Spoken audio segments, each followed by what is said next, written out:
विद्यार्थी मित्रांनो, आपण पाहतोय बिझनेस मॅनेजमेंट म्हणजे व्यवसाय व्यवस्थापन या विषयाची माहिती. आतापर्यंत आपण 2 व्हिडिओ या संदर्भात पाहिलेले आहेत. आज आपण पाहणार आहोत तिसरा भाग आणि तोही थेरॉटिकल.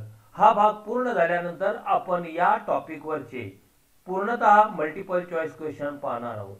विद्यार्थी मित्रांनो, मी प्राचार्य डॉक्टर किशोर जगताप, माझ्या या यूट्यूब चॅनलमध्ये आपणा सर्वांचं स्वागत आहे. विद्यार्थी मित्रांनो, माझी स्वतःची वेबसाईट आहे, फेसबुक पेज आहे, इंस्टाग्राम आहे, व्हॉट्सअप आहे. या सर्वांच्या लिंक या डिस्क्रिप्शन बॉक्समध्ये दिलेल्या आहेत. तुम्ही त्या फॉलो करू शकता आणि येणारे अपडेट्स जाणून घेऊ शकता. विद्यार्थी मित्रांनो, व्हिडिओ आवडला तर निश्चितपणे लाईक करा. आपल्या सर्व विद्यार्थी मित्रांना तो शेअर करा आणि ज्यांनी अजूनपर्यंत चॅनलला सबस्क्राईब केलं नसेल त्यांनी चॅनलला त्वरित सबस्क्राईब करावं आणि सबस्क्राईब केल्यानंतर समोर दिसणारं बेल बटन प्रेस करा, म्हणजे व्हिडिओचे नोटिफिकेशन तुम्हाला त्या ठिकाणी प्राप्त होऊ शकेल. आणि म्हणून विद्यार्थी मित्रांनो, प्रत्येकाने चॅनलला सबस्क्राईब करणं आवश्यक आहे. तर आपण या व्यवसाय व्यवस्थापनामधील जो प्रकरण क्रमांक 1 व्यवस्थापन आहे त्याचा तिसरा भाग आता पाहणार आहोत. या तिसऱ्या भागामध्ये 2 घटकांचा अभ्यास आपण करणार आहोत. एक ते म्हणजे व्यावसायिक व्यवस्थापन, प्रोफेशनल मॅनेजर, आणि दुसरा आहे व्यवस्थापन विचारवंतांचे योगदान, कॉन्ट्रीब्युशन ऑफ मॅनेजमेंट थिंकर. विविध प्रकारचे मॅनेजमेंट थिंकर आहेत. हे जे व्यवस्थापन तज्ञ आहेत, या तज्ञांचं व्यवस्थापनामधील योगदान आपण या ठिकाणी पाहणार आहोत. तर त्यामधला पहिला भाग पाहूया, व्यावसायिक व्यवस्थापन. व्यावसायिक व्यवस्थापनाचा अर्थ आणि व्याख्या आपण पाहणार आहोत. अगोदर अर्थ पाहूया, मीनिंग. औद्योगिक क्रांतीमुळे उत्पादन आणि व्यवसाय क्षेत्रात आमूलाग्र बदल झालेला दिसून येतो. नवीन यंत्र आणि तंत्र यांच्या वापरामुळे प्रामुख्याने व्यवसाय संस्थांचे उत्पादन मोठ्या प्रमाणावर वाढलेले होते. उद्योगांचे आकारमान, बाजारपेठेचा विस्तार झालेला होता. कामगारांची संख्या प्रचंड प्रमाणावर वाढलेली होती. व्यावसायिक परिस्थिती आणि वातावरण यात देखील परिवर्तन घडून आलेले होते. त्यामुळे व्यवस्थापनाच्या कार्यामध्ये गुंतागुंत निर्माण झालेली होती. बदलत्या परिस्थितीमध्ये व्यवस्थापन कार्याची जबाबदारी पार पाडण्यासाठी व्यवस्थापक आणि मालक असमर्थ ठरत होते. त्यामुळे व्यवस्थापन हा व्यवसाय किंवा पेशा समजून तो जाणीवपूर्वक स्वीकारण्याची तयारी असलेल्या व्यवस्थापकाची गरज भासू लागली होती. व्यवस्थापनाचे कार्य एक व्यवसाय किंवा पेशा म्हणून स्वीकारणाऱ्या व्यक्तीला व्यावसायिक व्यवस्थापक असे संबोधले जाऊ शकते. थोडक्यात, औद्योगिक क्रांतीमुळे औद्योगिक क्षेत्रात आमूलाग्र बदल झाला. या बदलामुळे व्यवस्थापन कार्याची जबाबदारी पूर्ण करण्यासाठी मालक व व्यवस्थापन हे असमर्थ ठरत होते. त्यामुळे व्यवस्थापन हा व्यवसाय किंवा पेशा समजून तो जाणीवपूर्वक स्वीकारण्याची तयारी असलेल्या व्यवस्थापकाची व्यवसाय संस्थेला गरज भासू लागली. व्यवस्थापनाचे कार्य हा एक व्यवसाय किंवा पेशा म्हणून स्वीकारणारी जी व्यक्ती आहे त्या व्यक्तीला व्यावसायिक व्यवस्थापक असं संबोधलं जाऊ शकतं. बी, व्याख्या, डेफिनेशन. व्यवस्थापन हा पेशा म्हणून जाणीवपूर्वक स्वीकारणारी, आवश्यक ज्ञान आणि कौशल्य संपादन करणारी, व्यावसायिक मूल्याशी वचनबद्ध असणारी आणि देशाच्या नियोजनकारांनी तसेच धोरणे ठरविणाऱ्यांनी आखून दिलेल्या चौकटीमध्ये आपल्या ज्ञानाचा, कौशल्याचा आणि प्रशिक्षणाचा समाजसेवा करण्याच्या दृष्टीने नैतिक आधारावर उपयोग करणारी व्यक्ती म्हणजे व्यावसायिक व्यवस्थापक होय. अशा प्रकारे आपण व्यवस्थापकाचे अर्थ आणि व्याख्या पाहिलेली आहे. आता आपण पाहणार आहोत ती म्हणजे व्यवस्थापकीय कौशल्य या व्यवस्थापकाच्या अंगी असणं आवश्यक आहे. तर ती कोणती कौशल्य आहे? व्यवस्थापन हे प्रामुख्याने लोकांकडून चांगल्या प्रकारे काम करून घेण्याशी संबंधित आहे. व्यवसायातील लोक कर्मचारी विभिन्न प्रकारचे असतात. एकच तत्व नियम सर्वांना लागू पडत नाही. माणसांना यंत्र न समजता त्यांच्याकडून उत्तम काम करून घेण्याचे कौशल्य व्यवस्थापकाकडे असले पाहिजे. समूहाचे मानसशास्त्र जाणून घेऊन व्यवसाय उपयोगी निर्णय घेण्याची क्षमता व्यवस्थापकाकडे असणे आवश्यक आहे. त्याच वेळी यंत्राचीही माहिती असणे आवश्यक आहे. वेळ पडल्यास यंत्र चालवता आले पाहिजे. सध्या संगणकीय कौशल्य असणे सर्वांनाच आवश्यक आहे. व्यवस्थापकाची कार्यक्षमता त्याच्या जवळील कार्यकुशलतेवर अवलंबून असते. व्यवस्थापकास व्यवस्थापन विषयक कार्य पूर्ण करावे लागतात. त्यासाठी विविध स्वरूपाची कौशल्य म्हणजे क्षमता असावी लागते. या कौशल्याचा किंवा क्षमतांच्या साहाय्याने व्यवस्थापक आपली कार्य प्रभावीपणे पूर्ण करू शकतो. व्यवस्थापकीय कौशल्याचे आपल्याला पुढील प्रमाणे भाग सांगता येऊ शकेल. व्यवस्थापकीय कौशल्याचे एकंदरीत 6 कौशल्य आपल्याला सांगता येईल. प्रशासकीय कौशल्य, संकल्पनात्मक कौशल्य, मानवी संबंध कौशल्य, तांत्रिक कौशल्य, संदेशवहन कौशल्य आणि संगणकीय कौशल्य. या कौशल्यामध्ये पहिला भाग आहे प्रशासकीय कौशल्य. प्रशासन हा व्यवस्थापनाचा महत्त्वाचा भाग आहे. व्यवसाय संस्थेतील प्रशासक किंवा एक महत्त्वाचा अधिकारी म्हणून त्याला प्रशासन विषयक कार्य करावी लागतात. कर्मचारी वर्ग, यंत्रसामुग्री, विविध विभाग तसेच बाह्य घटक यांचा समन्वय साधणे, कामकाजाचे नियोजन करणे व त्याची अंमलबजावणी करणे इत्यादी कार्य करण्यासाठी व्यवस्थापकाकडे प्रशासकीय कौशल्य असणे आवश्यक आहे. 2. संकल्पनात्मक कौशल्य. संकल्पनात्मक कौशल्य हे प्रगतिशील दृष्टिकोनाशी संबंधित आहे. व्यवसायाच्या दीर्घकालीन विकासासाठी नवनवीन धोरणे आखणे व संकल्पनांचा विकास करणे, व्यवसाय संस्थेच्या कार्यक्षम कामकाजाबाबत नवे दृष्टिकोन स्वीकारून नव्या तंत्रांचा वापर करणे इत्यादी संकल्पनात्मक कौशल्याच्या आधारे व्यवसायाचे दीर्घकालीन हित साध्य करता येऊ शकते. 3. मानवी संबंध कौशल्य. व्यवस्थापकास आपल्या वरिष्ठ व कनिष्ठ अधिकारी व कर्मचाऱ्याबरोबर काम करावे लागते. त्यांच्याशी असलेल्या समन्वयात्मक संबंधाच्या आधारावर व्यवस्थापकीय कार्याचे यशापयश ठरत असते. आपल्या वरिष्ठांचा विश्वास संपादन करणे तसेच कनिष्ठ कर्मचाऱ्यांना प्रोत्साहन देणे, त्यांना मार्गदर्शन करणे, त्यांच्या समस्या जाणून घेणे याद्वारे या लोकांशी चांगले संबंध प्रस्थापित करून आपले कार्य अधिक कार्यक्षमतेने पार पाडणे व्यवस्थापकास शक्य होते. 4. तांत्रिक कौशल्य. व्यवस्थापनाचे कार्य अधिक कार्यक्षमतेने पार पाडण्यासाठी व्यवस्थापकाकडे तांत्रिक कौशल्य असावे लागते. उत्पादन प्रक्रियेचा संबंध यंत्रसामुग्री व अन्य तांत्रिक बाबीशी असतो. तांत्रिक कौशल्याच्या आधारे व्यवस्थापकाला उत्पादन प्रक्रियेतील तांत्रिक समस्यांची माहिती घेऊन त्यांचे निवारण करण्याचे व त्यावर उपाय योजणे तसेच तांत्रिक ज्ञानाच्या साहाय्याने उत्पादन कार्य अधिक कार्यक्षमतेने करणे इत्यादी गोष्टी साध्य करता येतात. 5. संदेशवहन कौशल्य. व्यवस्थापनाचा सतत इतर लोकांशी संबंध येतो. त्यांच्याकडून अधिक कार्यक्षमतेने कार्य करून घेण्यासाठी त्यांना आपले विचार व निर्णय यांचे सुलभतेने आकलन होण्यासाठी व्यवस्थापकाकडे संदेशवहन विषयक कौशल्य असणे अत्यावश्यक आहे. आणि 6. संगणकीय कौशल्य. आधुनिक युगात संगणकाचे अनन्यसाधारण महत्त्व आहे. इतर क्षेत्राप्रमाणेच व्यावसायिक क्षेत्रातही संगणकाचा वापर मोठ्या प्रमाणावर होत आहे. अचूकपणे निर्णय घेण्यासाठी व त्याची अंमलबजावणी करण्यासाठी व्यवस्थापकास संगणकाबाबतचे चांगले ज्ञान असणे अत्यावश्यक आहे. अशा प्रकारचे व्यवस्थापकीय कौशल्य त्या व्यवस्थापकाच्या अंगी असणे आवश्यक आहे. व्यवस्थापकाची भूमिका. व्यवस्थापकाची भूमिका, मुळात भूमिका म्हणजे काय हे पाहणे महत्त्वाचे आहे.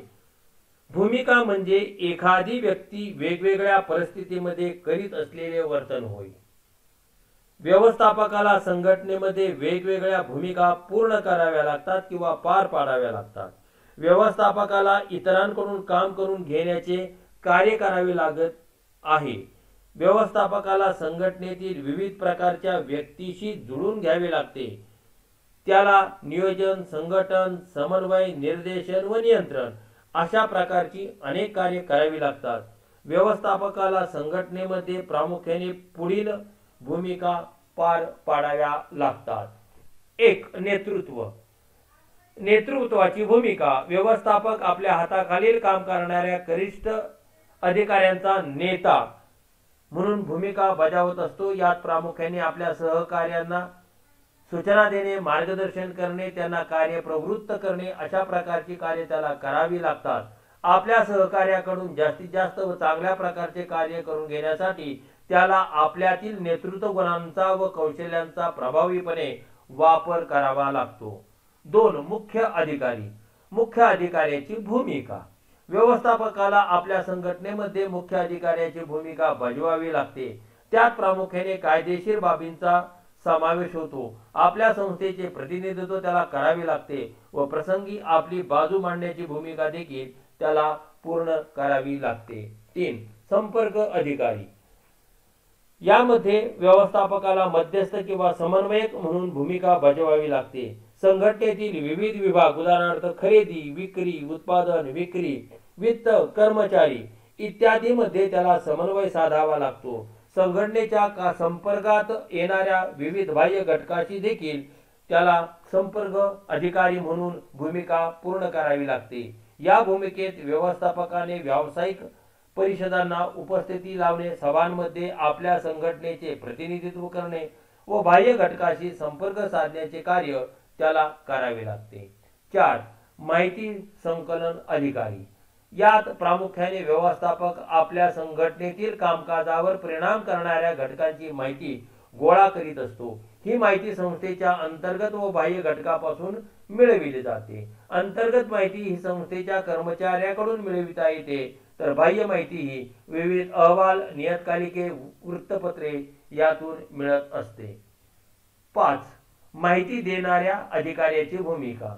यात माहिती गोळा करणे, गोळा केलेली माहिती ही संबंधित घटकांना पुरविण्याची भूमिका व्यवस्थापकाला पार पाडावी लागते. ही माहिती बैठका, फोन, प्रत्यक्ष संभाषण किंवा पत्रव्यवहार या माध्यमातून दिली जाते. प्रवक्त्याची भूमिका. यात व्यवस्थापक आपल्या संघटनेचा प्रमुख किंवा प्रतिनिधी म्हणून भूमिका बजावत असतो. त्यामुळे आपल्या संघटनेची आवश्यक ती माहिती बाह्य घटकांना पुरवण्याची भूमिका तो पार पाडत असतो. प्रसंगी वार्ताहर परिषद बोलावून आपल्या संघटनेच्या ध्येय धोरणांना प्रसिद्धी देण्याचे काम त्याला करावे लागते. निर्णय अधिकारी. व्यवसायात निर्णय घेणे हे अत्यंत महत्त्वाचे कार्य आहे. निर्णय घेणे म्हणजे एखाद्या समस्या सोडवण्यासाठी उपलब्ध असलेल्या पर्यायातून योग्य पर्यायाची निवड करणे. निर्णय प्रक्रियेत चूक झाल्यास त्याचे गंभीर परिणाम संघटनेला भोगावे लागतात. त्यामुळे निर्णय अधिकाऱ्याची भूमिका या दृष्टिकोनातून त्या व्यवस्थापकाला अतिशय महत्त्वाची जबाबदारी पूर्ण पाडावी लागते किंवा भूमिका पूर्ण करावी लागते. 8. उद्योजक. व्यवसाय संघटनेच्या यशस्वी संचालनासाठी व्यवस्थापकाला अनेक निर्णय घ्यावे लागतात. या निर्णयावर अनेक अंतर्गत व बाह्य घटकांचा परिणाम होत असतो. अंतर्गत घटकावर संघटनेचे नियंत्रण असते, तर बाह्य घटक हे नियंत्रण कक्षेबाहेर असतात व त्यामध्ये सरकार, ग्राहक व इतर सामाजिक संघटनांचा समावेश होतो. या सर्व घटकांचा विचार करून त्याला साहसी निर्णय घ्यावे लागतात व व्यवसाय विस्तार व विकासाची योजना त्याला आखावी लागते. म्हणजे व्यवस्थापक हा उत्तम उद्योजक असणं आवश्यक आहे. 9. समस्या निराकरणाची भूमिका. संघटनेचे कामकाज पार पाडत असताना अनेक अडचणींना सामोरे जावे लागते. उदाहरणार्थ कामगारांचा संप, ग्राहकांच्या वस्तूबद्दल तक्रारी, पुरवठादारांशी मतभेद, बाजारपेठेतील चढउतार, तेजी मंदी इत्यादी अशा समस्या कौशल्याने हाताळून त्याची निराकरण करण्याची भूमिका व्यवस्थापकाला पार पाडावी लागते. मध्यस्थ संघटनेशी संबंधित विविध घटकांशी व्यवहार करीत असताना व्यवस्थापकाला मध्यस्थाची भूमिका पार पाडावी लागते. म्हणजे सावकार, कर्मचारी, भागधारक, सरकार अशा अंतर्गत व बाह्य घटकाशी संपर्क साधताना संघटनेचे हित व संबंधित घटकांचे हित या दोनोंमध्ये मध्यस्थ अथवा समन्वय साधण्याची भूमिका त्या व्यवस्थापकाला पूर्ण करावी लागतात. समन्वय उद्योजक हा व्यवसाय संस्थे अंतर्गत काम करीत असला तरी अंतर्गत घटक आणि बाह्य घटक या दोन्ही घटकांचा तो समन्वयक म्हणून कार्य करीत असतो आणि म्हणून त्याला समन्वयाची अत्यंत महत्वाची भूमिका पार पाडावी लागते. आणि सहकारी खरं तर व्यवस्थापक हा दुवा आहे वरिष्ठ आणि कनिष्ठ पातळीमधला. त्यामुळे वरिष्ठ पातळीवरील सहकारी आणि कनिष्ठ पातळीवरील सहकारी या दोघांशी त्याला सहकार्याचे संबंध प्रस्थापित करणं आवश्यक आहे. कारण त्यातूनच त्याला आपले कार्य साध्य करता येऊ शकते आणि म्हणून सहकारी या नात्याने त्याला भूमिका पार पाडावी लागते. आपला या टॉपिक मधला पुढील भाग पाहणार आहोत आणि तो म्हणजे व्यवस्थापन विचारवंतांचे योगदान. व्यवसाय संस्थांमध्ये अतिशय व्यवस्थापन चांगले होण्यासाठी या व्यवस्थापन विचारवंतांचे योगदान अतिशय महत्त्वाचे आहे. आणि म्हणून एकंदरीत आपण जर पाहिलं तर भारतीय व्यवस्थापनामध्ये प्रामुख्याने अनेक विचारवंतांचं योगदान आपल्याला दिसून येतं. त्याचा जर आपण कार्यकाळ विचारात घेतला तर तो आपल्याला पुढील प्रमाणे सांगता येऊ शकेल. पारंपरिक व्यवस्थापनाचा काळ इसवी सन 1880 पूर्वीचा. यामध्ये प्रामुख्याने पारंपरिक विचारसरणीचे सिद्धांत, पारंपरिक विचारसरणीची वैशिष्ट्ये, पारंपरिक विचारांची कालबाह्यता हे सर्व घटक सांगता येईल. आणि दुसरा काळ आहे शास्त्रीय व्यवस्थापनाचा काळ. तो म्हणजे 1880 ते 1930 हा.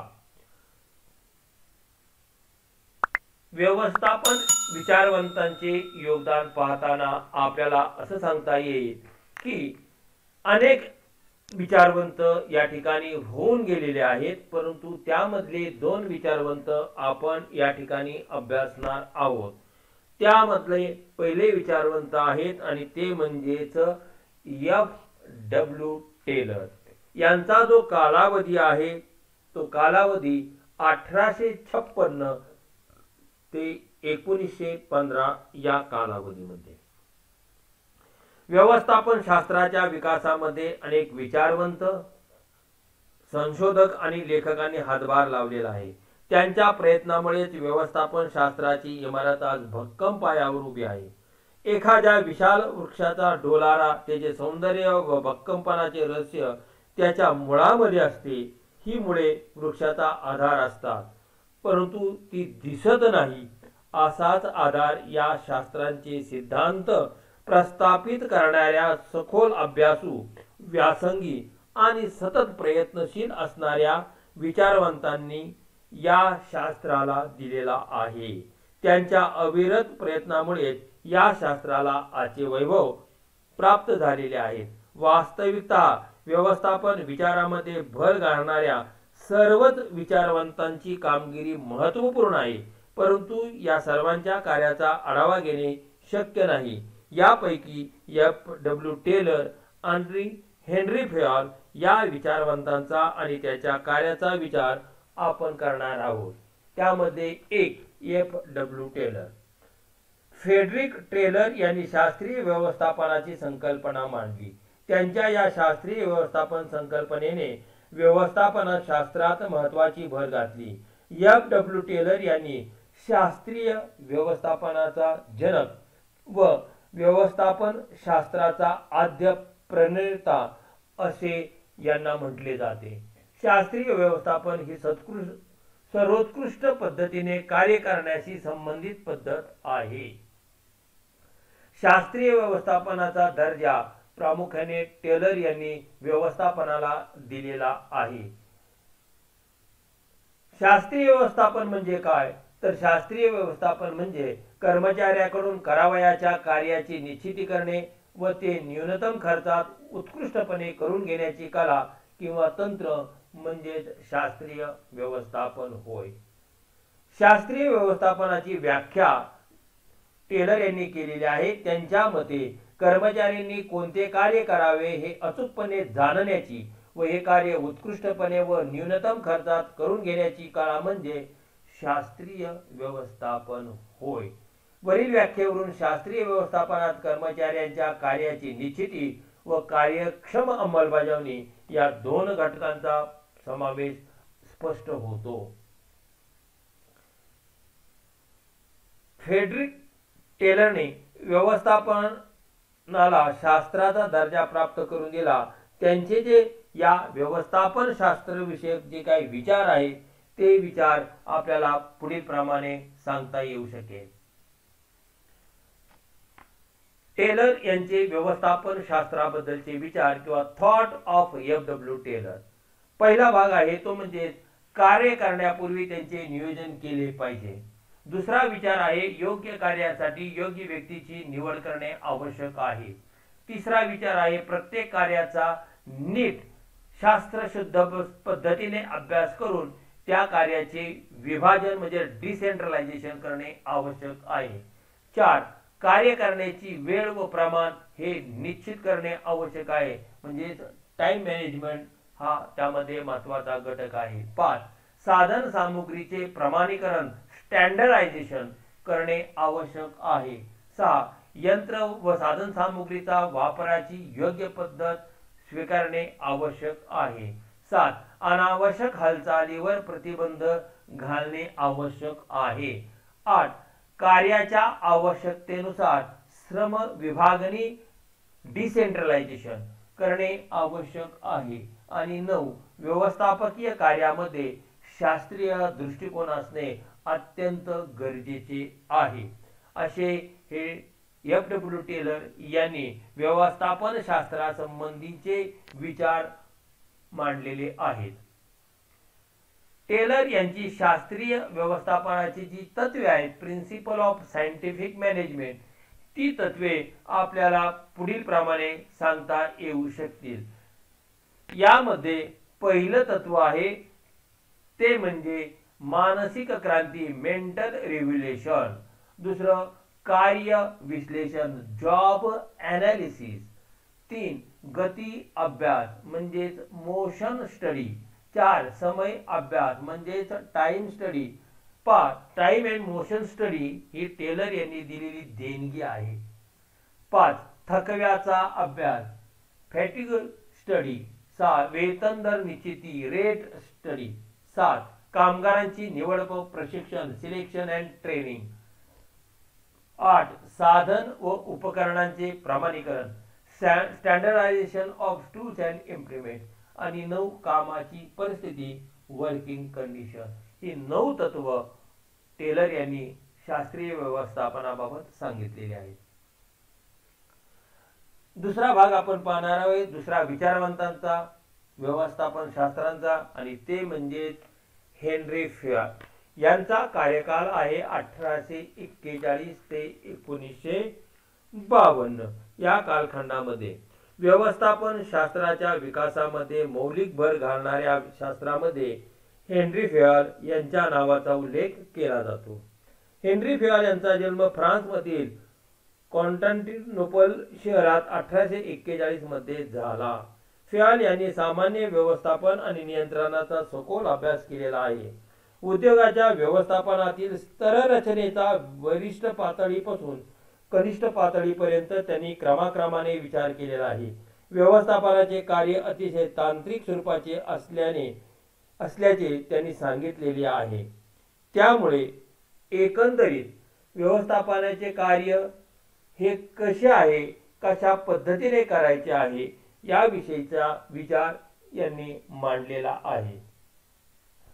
हेनरी फॉयल यांनी उद्योग व्यवस्थापनातील प्रक्रियांची विभागणी जी केलेली आहे ती प्रक्रियांची विभागणी आपल्याला पुढील प्रमाणे सांगता येऊ शकते। एक, तांत्रिक कार्य, टेक्निकल ऍक्टिव्हिटी। तांत्रिक कार्यामध्ये वस्तू उत्पादन आणि जुळणी यांचा समावेश होतो। व्यापारी कार्य, बिझनेस ऍक्टिव्हिटी। व्यापारी कार्यामध्ये खरेदी, विक्री आणि विनिमय यांचा समावेश होतो। 3, आर्थिक कार्य, फिनान्शियल ऍक्टिव्हिटी। आर्थिक कार्यामध्ये भांडवल उपलब्ध करून देणे आणि त्याचा महत्तम म्हणजेच जास्तीत जास्त उपयोग करून घेणे या कार्यांचा समावेश होतो। 4, सुरक्षा कार्य, सिक्युरिटी ऍक्टिव्हिटी। सुरक्षा कार्यामध्ये मालमत्ता आणि मनुष्यबळ यांच्या संरक्षणाचा समावेश होतो। 5, हिशेबासंबंधी कार्य, अकाउंटिंग ऍक्टिव्हिटी। हिशेबासंबंधी कार्यामध्ये शिल्लक मालाचे मोजमाप, ताळेबंद, खर्च, आकडेवारी इत्यादी कार्यांचा समावेश होतो। आणि 6, व्यवस्थापकीय कार्य, मॅनेजरियल ऍक्टिव्हिटीज। व्यवस्थापकीय कार्यामध्ये नियोजन, संघटन, समन्वय, शिस्त व नियंत्रण इत्यादी कार्याचा समावेश होतो। हेनरी फॉयल यांनी व्यवस्थापनाची पुढील तत्वे सांगितलेली आहेत। 1, श्रम विभागणीचे तत्व। श्रम विभागणीच्या तत्वानुसार कार्याचे लहान भागात विभाजन करून प्रत्येक भागाचे कार्य एका कुशल कर्मचाऱ्याकडे सोपविले जाते। कामगारांच्या श्रम आणि कार्यक्षमतेचा जास्तीत जास्त उपयोग करून घेण्यासाठी फॉयल यांनी या तत्वाचा पुरस्कार केला आहे। यामुळे ज्ञान कौशल्य वाढून श्रम व पैशाची बचत होते। 2, अधिकार व जबाबदारीचे तत्व। फॉयल यांच्या मते अधिकार व जबाबदारी या बाबी एकमेकांशी संबंधित आहेत। यानुसार कर्मचाऱ्यांची जबाबदारी निश्चित करून त्यानुसार त्यांना अधिकार दिले जातात, त्यामुळे त्यांना आपली जबाबदारी पार पाडणे सुलभ होते। 3, शिस्तीचे तत्व। दिलेले कार्य दिलेल्या सूचनेप्रमाणे काटेकोरपणे पार पाडण्यासाठी कर्मचाऱ्यामध्ये शिस्त निर्माण करण्याचे हे तत्व आहे। शिस्तीमुळे आदेश समजावून घेऊन त्याची अंमलबजावणी करणे या गोष्टी सुलभपणे करणे शक्य होते। 4, आदेशाच्या एकवाक्यतेचे तत्व। एकाच कर्मचाऱ्याला एकाच कामासंबंधी एकाच वरिष्ठाकडून आदेश दिले जावे तरच ते कर्मचारी कार्यक्षमतेने पार पाडू शकेल व संघटनेत गोंधळ निर्माण होणार नाही हे या तत्वाचे सूचित होते। 5, मार्गदर्शनातील एकवाक्यतेचे तत्व। कार्ययोजनेबाबत कर्मचाऱ्यांना जे मार्गदर्शन करण्यात येते त्यात एकवाक्यता असायला हवी, तरच ते कार्य कार्यक्षमपणे करता येते। वेतन विषयक तत्व। वेतन ही कामगारांसाठी अत्यावश्यक बाब आहे। कर्मचाऱ्यास योग्य ते व न्याय्य स्वरूपाचे वेतन मिळायला हवे, त्यामुळे तो समाधानी राहून त्याला अभिप्रेरणा मिळेल। 7, नोकरीच्या शाश्वतेचे तत्व। कामगारांना त्यांच्या नोकरीची किंवा कामाची शाश्वती मिळाल्यास ते अधिक आत्मीयतेने व कार्यक्षमतेने आपले काम करू शकतात, त्यामुळे व्यवसाय संस्थेची व कर्मचाऱ्याची वेगाने प्रगती होते। 8, अधिकार साखळीचे तत्व। व्यवसाय संस्थेत कामांची व अधिकारांची विभागणी करून वरिष्ठ पातळी ते कनिष्ठ पातळी अशी अधिकार साखळी निर्माण केल्यास कर्मचाऱ्यांना आदेश देणे व त्यांच्या समस्या जाणून घेणे, समजून घेणे ही कार्य सुलभतेने होऊ शकेल। 9, व्यवस्था तत्व। व्यवस्था हा कार्याच्या अंमलबजावणीसाठी महत्त्वाचा घटक आहे। या तत्वानुसार कर्मचारी, यंत्र, अवजारे व इतर साधने यांची जागा निश्चित केली जाते, त्यामुळे जलद गतीने कार्य करता येते। 10, समानता व न्यायाचे तत्व। समानता व न्यायाच्या तत्वानुसार सर्व कर्मचारी व अधिकारी यांना समान व न्याय्य वागणूक दिली जाते। सर्वांसाठी समान नियम केले जातात, त्यामुळे समानता व ऐक्याची भावना वाढीस लागते। 11, पुढाकाराचे तत्व। व्यवस्थापनाने प्रत्येक कार्यात स्वतः पुढाकार घेतला पाहिजे व संस्थेतील सर्व कर्मचाऱ्यांना कार्य करताना पुढाकार घेण्याची संधी दिली पाहिजे। यातून कर्मचाऱ्याचे नेतृत्व गुणांचा विकास होऊ शकतो. 12. एकतेचे तत्व. व्यवसाय संस्थेचे कार्य हे सांघिक स्वरूपाचे कार्य आहे. ते उत्कृष्टपणे पार पाडण्यासाठी सर्व कर्मचारी व अधिकारी यांच्यामध्ये एकता असणे आवश्यक आहे. एकतेची भावना असणे आवश्यक आहे. 13. केंद्रीकरणाचे तत्व. कर्मचारी व अधिकारी यांचे नियंत्रण व मार्गदर्शन करण्यासाठी केंद्रीय व्यवस्था असणे आवश्यक आहे. या केंद्रीय व्यवस्थेमार्फत कर्मचारी व अधिकारी यांना कामासंबंधी आदेश दिले जाऊ शकतात. 14. व्यवसाय प्राथमिकतेचे तत्व. व्यवसाय प्राथमिकतेच्या तत्वानुसार कर्मचाऱ्यांनी कार्य करताना वैयक्तिक हेतूंना व उद्दिष्टांना जास्त महत्त्व न देता व्यवसाय संस्थेस व तिच्या उद्दिष्टांना महत्त्व द्यायला हवे, तरच त्यांचा व व्यवसाय संस्थेचा विकास होऊ शकेल. हेनरी फयाल यांनी व्यवस्थापनाची पुढील 5 कार्य सांगितलेली आहेत. 1. नियोजन, संघटन, मार्गदर्शन व आदेश, समन्वय आणि नियंत्रण म्हणजेच planning, organisation, direction and command, coordination आणि कंट्रोल. ही सर्व कार्य आपण मागील व्हिडिओमध्ये पाहिलेली आहेत. त्यानंतर ॲबिलिटीज ऑफ मॅनेजर म्हणजे व्यवस्थापकाची योग्यता कोणती आहे त्या अनुषंगाने सुद्धा त्यांनी सांगितलेले आहे की व्यवस्थापकाकडे शारीरिक गुण म्हणजे फिजिकल क्वालिटीज असणे आवश्यक आहे. यामध्ये उत्तम आरोग्य, उत्साह आणि शक्ती यांचा समावेश आहे. 2. मेंटल क्वालिटीज म्हणजे मानसिक गुण व्यवस्थापकाकडे असणं आवश्यक आहे. कोणतीही गोष्ट समजावून घेण्याची आणि शिकवण्याची आवड, उत्साह आणि परिस्थितीशी जुळून घेण्याची प्रवृत्ती म्हणजेच व्यक्तीमध्ये असणारे मानसिक गुण. 3. नैतिक गुण मोरल क्वालिटीज. व्यवस्थापक दृढनिश्चय, जबाबदारी स्वीकारणारा, प्रेरणा निर्माण करणारा, निष्ठावान व विश्वासू असावा असे नैतिक गुण हे व्यवस्थापकामध्ये असणं आवश्यक आहे. विशिष्ट ज्ञान स्पेसिफिक नॉलेज. व्यवस्थापकाला आपल्या कार्याविषयी संपूर्ण ज्ञान असणे आवश्यक आहे. आणि 5. अनुभव. कार्य करून संपादन केलेले ज्ञान म्हणजेच अनुभव आहे. प्रभावी नियंत्रणासाठी अनुभवांची नितांत गरज असते. हेनरी फयाल यांना आधुनिक व्यवस्थापन शास्त्राचा जनक असे संबोधले जाते. व्यवस्थापनाची तत्वे सर्वसमावेशक युनिव्हर्सल असल्याचे मत त्यांनी व्यक्त केले आहे. त्यांनी सांगितलेली तत्वे ही केवळ उद्योग धंद्यासाठी लागू पडतात असे नाही, तर राजकीय, सामाजिक, धर्मदाय, शैक्षणिक व इतर कोणत्याही संस्थांच्या कारभारात ती सारखीच लागू पडतात. अशा प्रकारे आपण 2 विचारवंतांचे या ठिकाणी व्यवस्थापनाबाबतची मते, विचार, सिद्धांत पाहिलेले आहेत. विद्यार्थी मित्रांनो, 3 भागामध्ये आपण हे प्रकरण पूर्णतः अभ्यासलेले आहे. पुढचा जो भाग पाहणार आहोत तो म्हणजेच या 3 भागांवरील मल्टिपल चॉईस क्वेश्चन कसे असणार आहेत याचा आढावा आपण घेणार आहोत. विद्यार्थी मित्रांनो, जर व्हिडिओ आवडला तर लाईक करा, आपल्या सर्व विद्यार्थी मित्रांना तो शेअर करा आणि ज्यांनी अजूनपर्यंत चॅनलला सबस्क्राईब केलं नसेल त्यांनी चॅनलला सबस्क्राईब करा, म्हणजे येणाऱ्या व्हिडिओचे नोटिफिकेशन तुम्हाला प्राप्त होऊ शकेल. विद्यार्थी मित्रांनो, माझी वेबसाईट आहे, फेसबुक पेज आहे, इंस्टाग्राम आहे, व्हॉट्सअप आहे. या सर्वांच्या लिंक या डिस्क्रिप्शन बॉक्स मध्ये दिलेल्या आहेत. त्याचप्रमाणे इथे माझा ईमेल आयडी देखील दिलेला आहे, तो आपण संपर्कासाठी यूज करू शकता.